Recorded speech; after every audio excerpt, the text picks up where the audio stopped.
खबर झारखंड के बोकारो जिले से निकलकर आ रही है।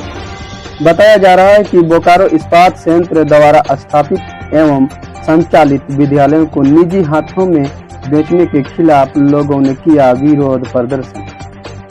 विरोध प्रदर्शन में मौजूद बुद्ध नारायण यादव ने आग्रह करते हुए कहा कि बीएसएल द्वारा संचालित स्कूलों को निजी हाथों में न बेचा जाए, बल्कि स्वयं के संसाधनों एवं समक्ष हाथों संवारा और सजाया जाए, ताकि हजारों गरीब के बच्चे संयंत्र द्वारा संचालित स्कूल में पढ़कर जीवन के क्षेत्र में अपने परिवार, राज्य और देश के साथ साथ बोकारो स्टील प्लांट के नाम को रोशन कर सके।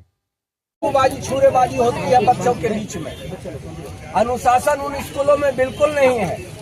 लेकिन वैसे स्कूलों के हाथ में बोकारो के 50 वर्षों से ज्यादा समय से संचालित स्कूलों को अगर वैसे हाथ में दिया जा रहा है तो हमें कहीं से ये नहीं लगता है कि ये देश हित में, समाज हित में या राज्य हित में है। भारत के हम नागरिक हैं। ये बच्चे जो बीएसएल स्कूल में पढ़ते हैं 99% बच्चा वो गरीब तबके, गरीब फैमिली से आते हैं, जिसके माता पिता या तो ठेला चलाते हैं, रिक्शा चलाते हैं, फुटपाथ पर सब्जी बेचते हैं, अंडा बेचते हैं, टेम्पू चलाते हैं, ऑटो चलाते हैं, या ऐसे छोटे छोटे कामों में लगे हुए हैं जो इसी तरीके से अपने बच्चे को बीएसएल स्कूल में पढ़ा रहा था। लेकिन जो स्थिति पैदा कर दिया है सेल प्रबंधन ने, वो कहीं से भी, किसी स्तर से भी वो अच्छा नहीं है, समाज हित में नहीं है। बोकारो को बने हुए 1967 से लेकर के आज तक, 65 से लेकर के आज तक इतने सालों में बीएसएल ने सामाजिक निगमित दायित्व का जिस तरीके से निर्वहन किया है, नो डाउट कि वो बहुत शानदार रहा है। बहुत शानदार तरीके से अपना दायित्व को बीएसएल ने निभाया है। लेकिन ऐसी कौन सी परिस्थिति आ गई जो बीएसएल के द्वारा संचालित स्कूलों को प्राइवेट के हाथों में सौंपा जा रहा है, और वो भी ऐसे संगठन के हाथ में जिसका कहीं न कहीं से लिंक केंद्र सरकार से जुड़ा हुआ है, जो स्कूल को व्यवसाय समझते हैं, जिन लोगों के हाथ में स्कूल सौंपा जा रहा है। और एक ही संगठन को बीएसएल का सभी चलता हुआ स्कूल 3300 बच्चों के साथ, और सबसे बड़ी दुर्भाग्य की बात तो ये है कि न केवल बीएसएल अपना स्कूल दे रहा है, सारा इंफ्रास्ट्रक्चर दे रहा है, करोड़ों की जमीन उसके हवाले कर रहा है, बल्कि उनके द्वारा जो शिक्षक नियुक्त किए जाएंगे उसका भी पेमेंट सेल ही करेगा। ये क्या नीति है? एक तरफ वो उससे कमाएंगे, जो बच्चे एडमिशन लेंगे उससे कमाएंगे, फीस से कमाएंगे, एक्स्ट्रा पैसा जो लगता है उससे कमाएंगे, ऊपर से सेल से भी वो पैसा लेगा, सेल भी उसको पैसा देगा। ये किस तरह का न्याय है? कौन सा घोटाला में सेल प्रबंधन फंसने जा रही है?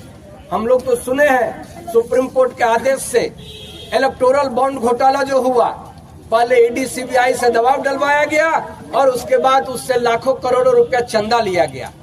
ऐसी कौन सी विपदा आ गई सेल को, बोकारो स्टील प्लांट को, जो हजारों करोड़ का प्रॉफिट भारत सरकार को देती है, कि अपने हाथ से चलता हुआ, अपने हाथ से पाला पोसा इतना सुंदर सा स्कूल जो शहर का गौरव है, जिससे पढ़कर के आईएएस आईपीएस तक निकले हैं, हम लोग उसी स्कूल को प्रोडक्ट हैं जो आज बोकारो में सेवा देकर के निवृत्त भी हुए।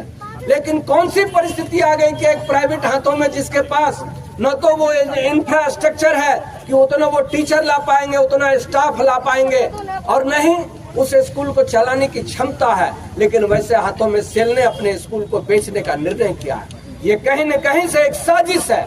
प्रबंधन इस साजिश में चाहे अनचाहे कहीं किसी के दबाव में निश्चित रूप से शामिल हो गई है, और ये दबाव आगे अगर जांच होगा तो ये पता चल जाएगा कि बदले में, इस सौदा के बदले में इसे क्या मिला है, और निश्चित रूप से ये एक और घोटाला साबित होगा।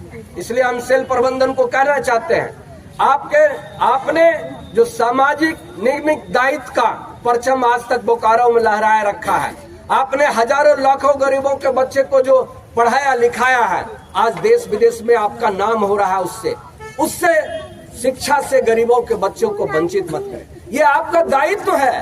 ये जिस तरीके से इन बच्चों का पढ़ने का अधिकार है, शिक्षा प्राप्त करने का अधिकार है, उसी तरीके से सेल बोकारो स्टील प्लांट का भी ये दायित्व है कि 8 किलोमीटर के रेडियस में रहने वाले, चाहे गरीब से गरीब बच्चा हो, भले डायरेक्ट वो संयंत्र से जुड़ा हुआ ना हो, लेकिन उस क्षेत्र में आपको बिजली, पानी, शिक्षा, स्वास्थ्य की सुविधा देना है। इसलिए सेल अपने नियमित दायित्व से न भागे।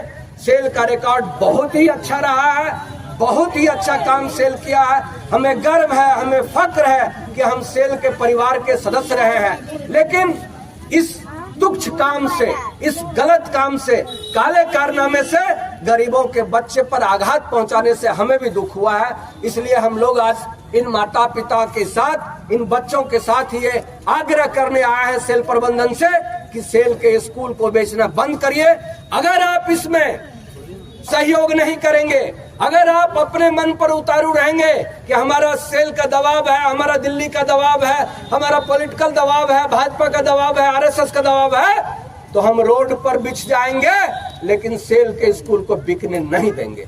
इसलिए आज हम लोग आए हैं।